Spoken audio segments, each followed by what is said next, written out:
मेरी प्रार्थना विनती होगी अपने वरेण्य गुरु भ्राता से किसी विषय पर प्रकाश डालने की कृपा करें। और तमाम आप मेरी बाईं ओर जो लोग खड़े हैं,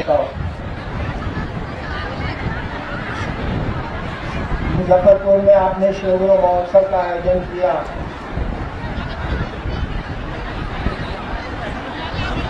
और इस आयोजन में मुझको शामिल होने का सौभाग्य मिला।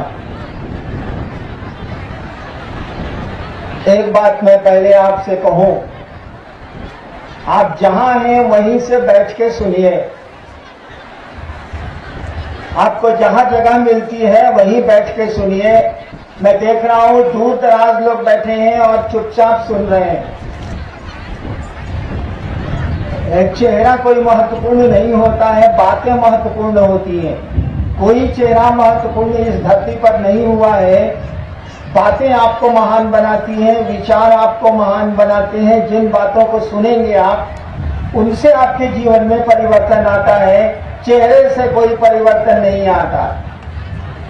इसलिए आपको जहां जगह मिलती है इत्मीनान से बैठ जाइए और सुनिए। हम लोग भी विद्यार्थी थे तो सुनने जाता है, शहर घूमा जा सकता है, लेकिन अगर आध्यात्म की बातें आपको सुनना है, अगर आध्यात्मिक बात आपको सुननी है तो आपको चुपचाप बैठना चाहिए और शोर नहीं करना चाहिए। आधे घंटे का तो खेला है, आधे घंटे के बाद आप कहीं होंगे और हम कहीं। शिव के बारे में आपको बताना चाहते हैं, जिसकी पूजा आपके घरों में, आपके खानदान में सदियों से, कई हजार वर्षों से होती चली आई है। जिस महादेव की पूजा, जिस शिव की पूजा हमारे आपके घरों में कई हजार वर्षों से होती चली आई है, उसी के बारे में हम लोग कहना चाहते हैं कि वो गुरु भी है।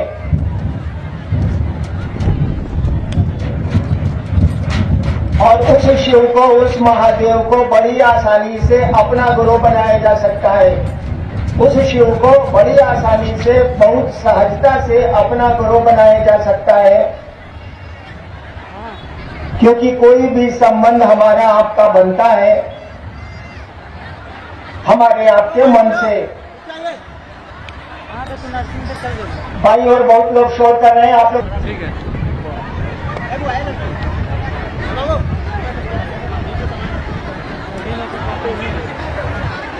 अरे बैठने दो, बैठने दो, बैठने दो ना, बैठने दो। बैठिए, आप लोग बैठिए। हाँ सर, लॉक है। बराबर तो नहीं है इसलिए ना। शिष्य थे। गोरखनाथ के गुरु का नाम था मच्छंदर नाथ। आप ही लोगों पर कह रहे हैं, सुन लीजिए। महादेव के शिष्य थे मत्स्येंद्र नाथ, उनके शिष्य थे गोरक्षनाथ। पुकारू नाम था मच्छंदर नाथ और गोरक्षनाथ का पुकारू नाम था गोरखनाथ।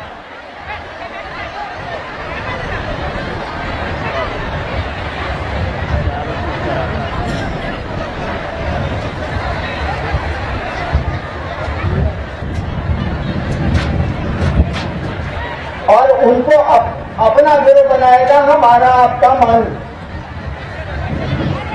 मैं कह रहा था कि जब मैंने शिव को गुरु माना था 1974 में, तो मुझको ये पता नहीं था कि शिव गुरु होते हैं। मैंने भगवान समझ के गुरु बनाया था। मेरे दिमाग में एक बात आई थी कि गुरु भगवान होते हैं तो भगवान गुरु काहे नहीं है। मैंने सोचा था कि गुरु भगवान होते हैं तो भगवान गुरु काहे नहीं है। भगवान, मैंने शिव के बारे में सुना था कि शिव को भगवान कहा जाता है। मैंने शिव को गुरु भगवान समझ के मान लिया। मैं नहीं जानता था कि वो गुरु हैं। और भगवान समझ के जब मैंने शिव को गुरु माना तो 8 वर्षों तक मैं चुप रहा, किसी को कि मैंने शिव को गुरु बनाया है। इसीलिए कि मुझको खुद ही भरोसा नहीं था, मुझको कोई विश्वास नहीं था, कोई श्रद्धा नहीं थी, कोई भरोसा नहीं था। लेकिन क्या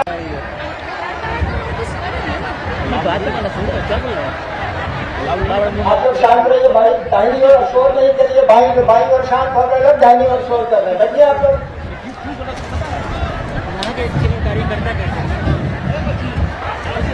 तो मुझको खुद ही भरोसा नहीं था और मैंने शिव को अपना गुरु बनाया था भगवान समझ के काम के लिए, बहुत छोटे से काम के लिए, और वो चमत्कार सीखने के लिए मैंने शिव को गुरु बनाया था।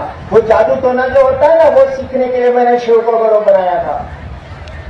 8 वर्षों में शिव को गुरु बनाने के 8 वर्षों के बाद मुझको लगा कि ये गुरु है, गुरु का काम करते हैं।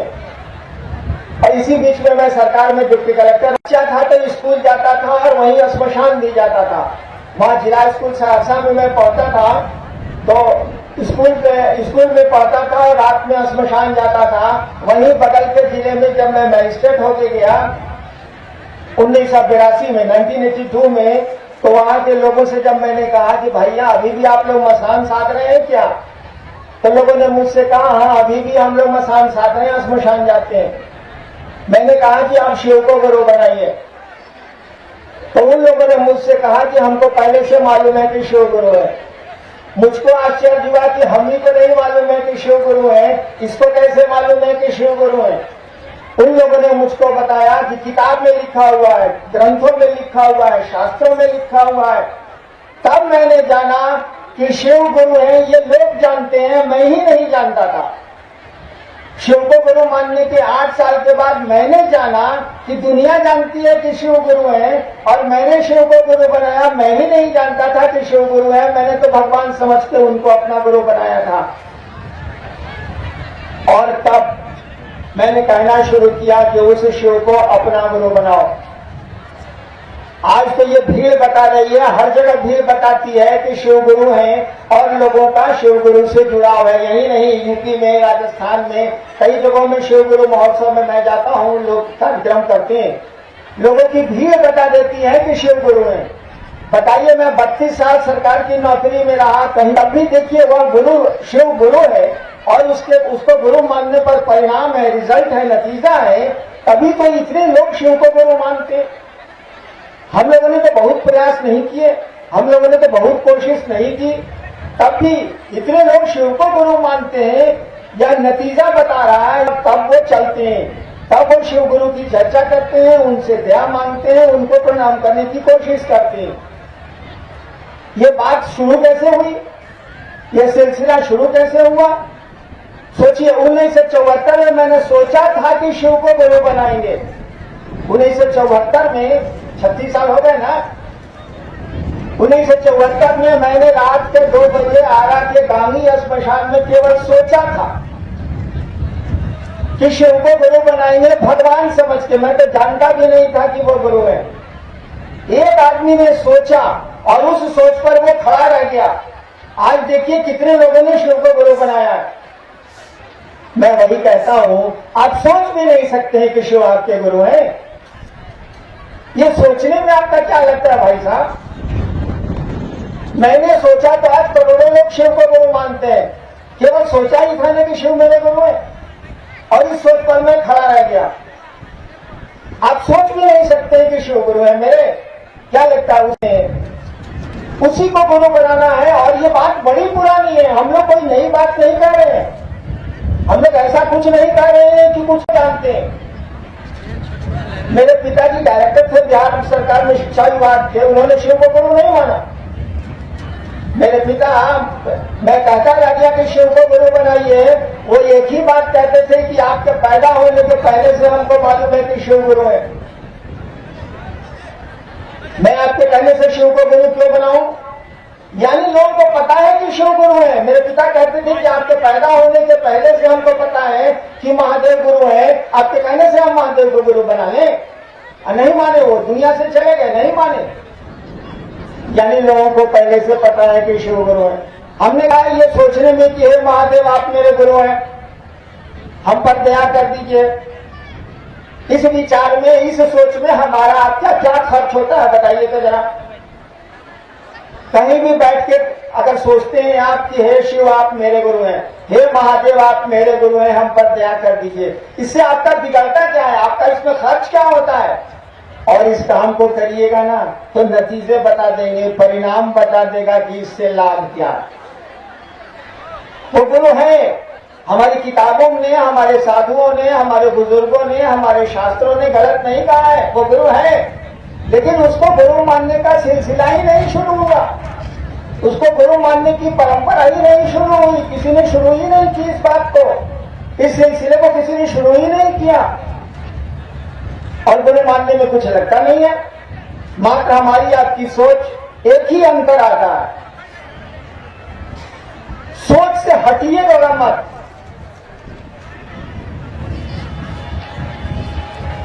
इस विचार से कि हे महादेव आप मेरे गुरु हैं, मुझ पर दया कर दीजिए, इस विचार को छोड़ दीजिएगा तो रिश्ता टूट जाएगा। बिल्कुल सामान्य बात है। किसी से दोस्ती करने का विचार छोड़ दीजिए तो दोस्ती खत्म हो जाएगी। किसी को बाप मानने का विचार छोड़ दीजिए तो बाप बेटा का रिश्ता टूट जाएगा। किसी को पत्नी मानने का विचार छोड़ दीजिए तो संबंध खत्म हो जाएंगे। ठीक उसी तरह से शिव को अपना गुरु मानने का विचार छोड़िए मत, खड़े रहिए। वो ट्रेन वाली वो दोस्ती या बस वाली दोस्ती मत करिए। ट्रेन में होता है ना, साथ चलते हैं, सामने वाले से खूब रात में दोस्ती हो जाती है। बस में साथ चलते हैं, बगल में बैठे हुए को सही यात्री से खूब दोस्ती हो जाती है। बस से उतर के साथे चाय पीते हैं, पैसा भी उसके चाय का हम आप दे देते हैं, लेकिन यात्रा खत्म, बस से उतरे दोनों और संबंध भी खत्म। इस तरह से नहीं, ऐसी दोस्ती मत करिए, ऐसा शिष्य भाव मत पालिए। उस शिव से अपना शिष्य भाव परमानेंट रखिए, अस्थायी रखिए। इस विचार पर खड़े रहिए। हमने भी यही किया था, हमने शिव को गुरु माना था, कोई भरोसा नहीं था मुझको, लेकिन मैं कहा जाता, बहुत सारे गुरुओं को जो मुझसे मिले थे या मैं जिनसे मिला था उनको छोड़ के मैं आया था। लाचारी शिव को गुरु माने बैठा रहा। ये जानता था कि शरीर में नहीं है तो मंत्र कौन बताएगा, ये जानता था कि महादेव शरीर में नहीं है तो बोलेंगे नहीं हमसे कुछ। ये तो हम भी समझते थे, जिस तरह से आप समझते हैं कि मंत्र कहां से देंगे, महादेव शरीर में तो है नहीं, वो बोलेंगे कैसे, शरीर में तो है नहीं, वो कुछ बताएंगे कैसे, शरीर में तो है नहीं। ठीक उसी तरह से मैं भी सोचता था। जब मैंने शिव को गुरु माना था 74 में, तो मैं भी यही सोचता था कि शरीर में नहीं है, ये बोलेगा ही नहीं, ये मंत्र कैसे बताएगा, ये आदमी दीक्षा कैसे देगा, भारी फेरा है। और मेरे साथ और दिक्कत थी, मैंने प्रेत देखे थे शिव के रूप में। 2 वर्षों तक प्रेत मुझसे मिलते रहे महादेव के रूप में। मुझको लगता था कि जब प्रेत महादेव का रूप लेते हैं तो पता नहीं महादेव है कि नहीं है, भारी फेरा है। मेरे साथ तो और प्रॉब्लम था और दिक्कत थी, लेकिन कहा जाते हैं हम और शिव से बड़ा गुरु खोजते तो मैं नहीं ला सकता था। मैं वहां खड़ा रहा, शिव को गुरु मान के मैं रुका रहा। और सच बताएं, आपको बोलना तो हमको नहीं चाहिए, लेकिन सच बताएं मैं बैठ के रोता था। यही मुजफ्फरपुर है, यही जिला है, और यहीं से शिव शिष्यता की मूल शुरुआत यहीं से हुई है। आपके तुर्की एक जगह है बगल में, मैं शिव को गुरु मान के तुर्की में बैठ के रोता था कि कहां साला फंस गए हम शिव को गुरु बना के। और एक शाम की बात है कि मैं तुर्की में अपने डेरे से निकला। मेरे फादर तुर्की ट्रेनिंग कॉलेज के प्रिंसिपल थे उस समय 74-75 में। मैं डेरे से निकला, पान खाने के लिए पान की दुकान पर गया, पान खा के दुकान से लौटा और अपने डेरे में हाथे में कुर्सी निकाल के मैं बैठ गया। शाम का समय था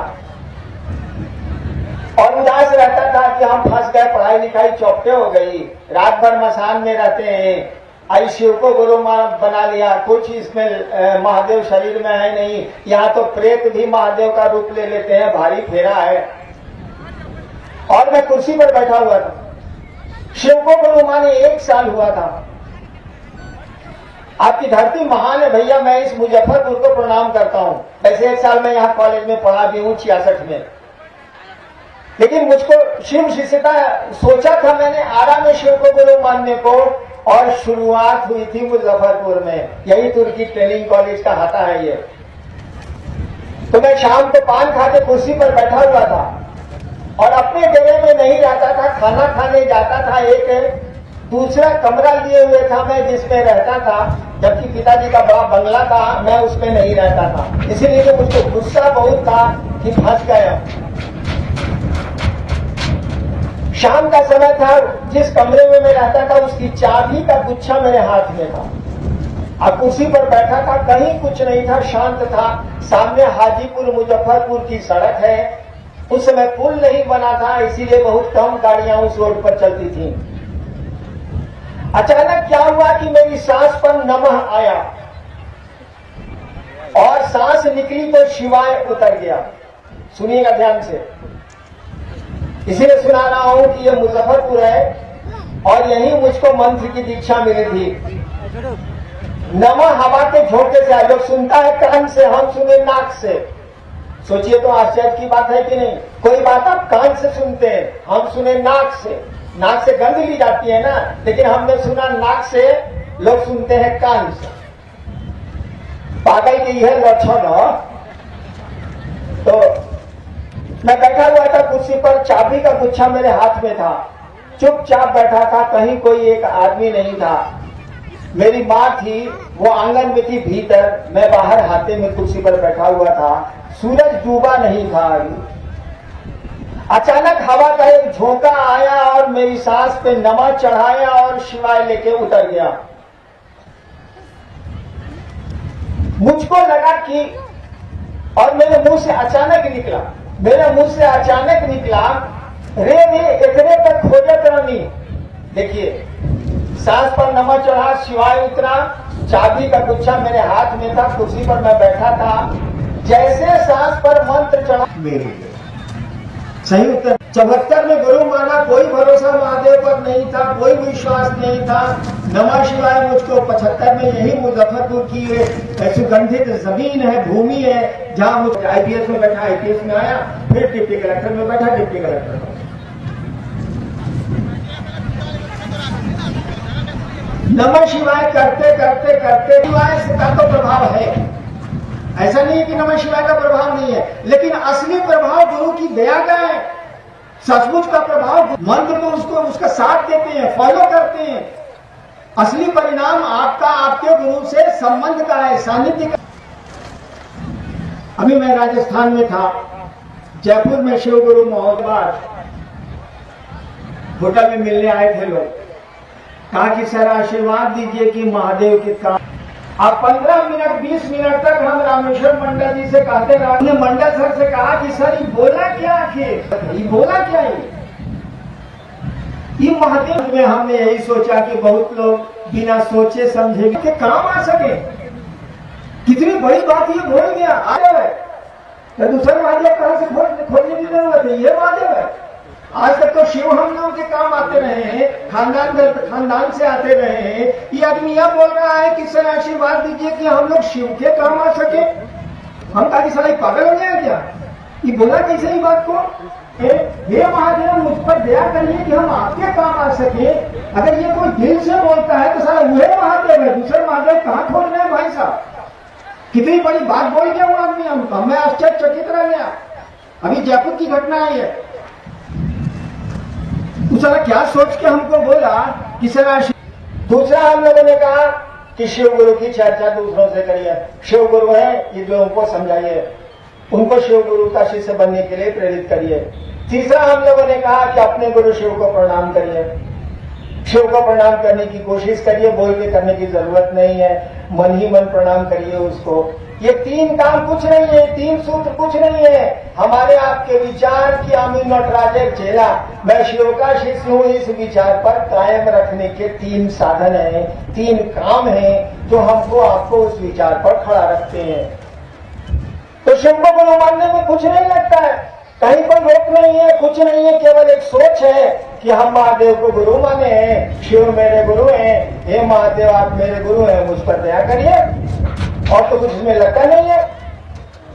और इसी विचार पर कायम रखने के लिए 3 सूत्र दिए गए हैं, 3 काम दिए गए हैं। दया मांगना है, अपने गुरु की चर्चा करनी है और अपने गुरु को प्रणाम करने की कोशिश करनी है। आइए देखते हैं कुछ सवाल भी आए हैं क्या, तो कोशिश करते। अच्छा, सवाल के जवाब हम देता नहीं, पहले हमारे सवाल के जवाब दे लो नहीं। अभी थोड़ा देर पहले आप लोग कैसे कर रहे थे, देखिए हम 15-16 साल मसान में रहे हैं, मेरी बोली है खराब। कैसे कर रहे थे अभी आप लोग, अभी तो एकदम साधु के जैसा बैठे हैं, एकदम साधु मात हो गया है आपके सामने। हम कह रहे थे उसी समय जब आप लोग हल्ला कर रहे थे, एक महादेव का चेला हुआ है मच्छंद्रनाथ, पुकारू नाम है मच्छंद्रनाथ न है, और उससे बड़ा कोई गृहस्थ भी नहीं है। इसीलिए नहीं है कि कोई आशीर्वाद दिया जाता है तो उसमें कहा जाता है शिव पार्वती की जोड़ी बनी रहे, राम सीता की जोड़ी बनी रहे का आशीर्वाद नहीं दिया जाता है, कृष्ण रुक्मिणी की जोड़ी का आशीर्वाद नहीं दिया जाता है। जब भी भारतवर्ष में किसी को आशीर्वाद वर वधू को दिया जाता है तो कहा जाता, तोहबा में भी लिखा जाता है शिव पार्वती।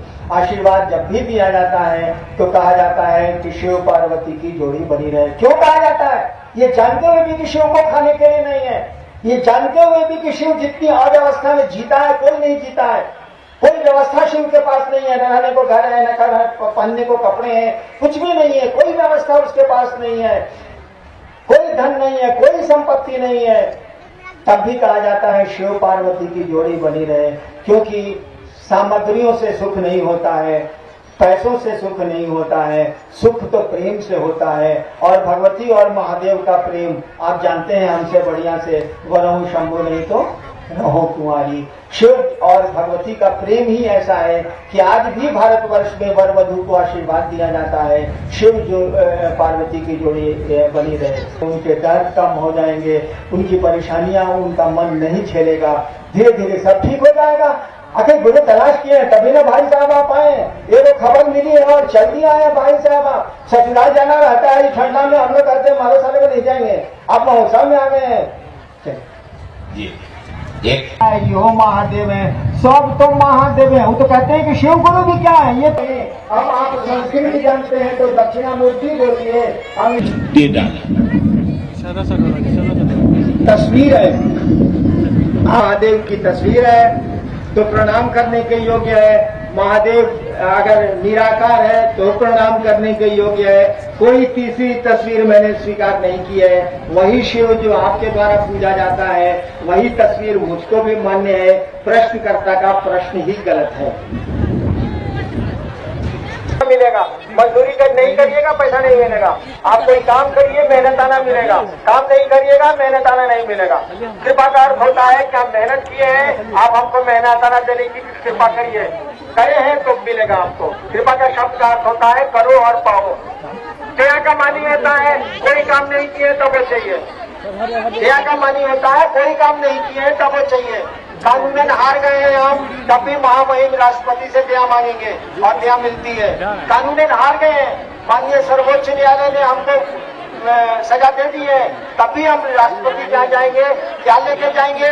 दया की मांग लेके जाएंगे, मर्सी अपील लेके जाएंगे। भारतीय सभा आपने बुलाया और मुझको आने का सौभाग्य मिला, बड़ी प्रसन्नता हुई मुजफ्फरपुर आके।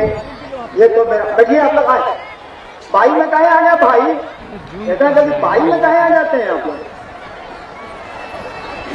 ये मुजफ्फरपुर का शिव गुरु महोत्सव, आप आए, परेशानियों में आए, आपको असुविधाएं हुई, मैं महादेव का चेला आपको क्या दे सकता हूँ।